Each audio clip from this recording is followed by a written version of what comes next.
অচেনা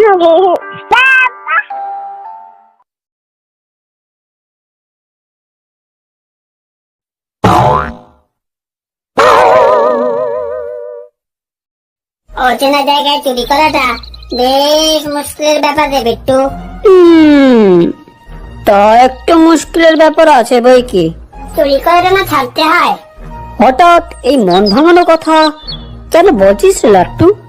কারণ আজকালকার মানুষ খুব সতর্ক হয়ে গেছে। কথাটা খুব একটা মন্দ বলিসনি দোস্ত।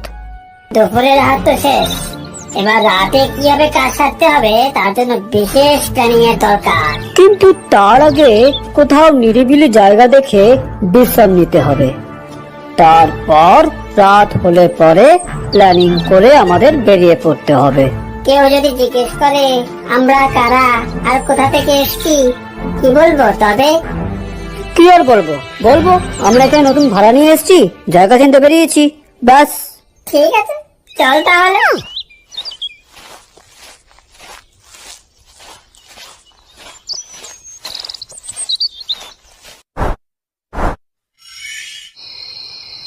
অনেক রাত হলো, এবার তো আমাদের চুরি করতে বেরোতে হয়।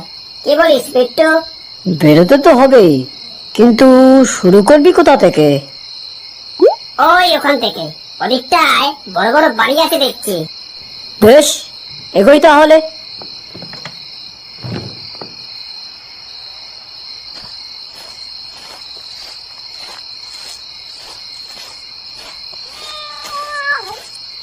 যেতে যেতে কিছু প্ল্যানিং করে নিতে হবে। শেষ পর্যন্ত চুরি করার এত প্ল্যানিং বিফলে গেল দোস্ত। কি করবি বল, ভাগ্যে যখন নেই। তাহলে কি করণীয় আমাদের? কি আর করবো, রাত কাটলেই সকালে এখান থেকে চলে যাব। ওরে বাবা, ওই দেখ পুলিশ ভ্যান আসছে রে।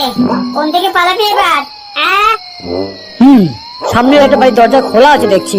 কি আশ্চর্য, এতক্ষণ আমাদের চোখেই পড়েনি।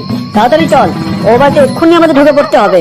হ্যাঁ তাড়াতাড়ি চল, ধরতে পারলে কিন্তু রেহাই নেই, জেলে বসেই মরতে হবে। আরো তাড়াতাড়ি। খুব বাঁচা বেঁচেছি দোস্ত, আর একটু হলেই যেতাম।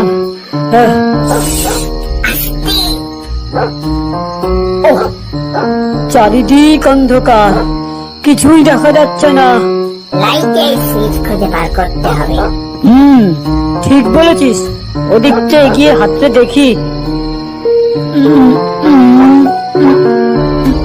না, এদিকটা লাইটের সুইচ খুঁজে পাওয়া যাচ্ছে না। তুই ওই দিকটা আরো ভালো করে দেখ, আমি বরং এই দিকটা হাতে দেখি।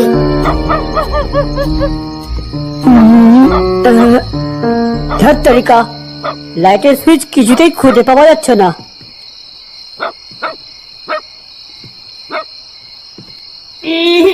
এদিকটাও লাইটের সুইচ খুঁজে পাওয়া গেল না।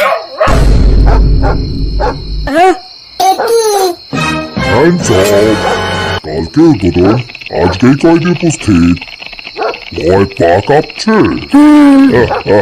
শেষে কিনা পুলিশ স্টেশনে চুরি করতে ঢুকলাম তো।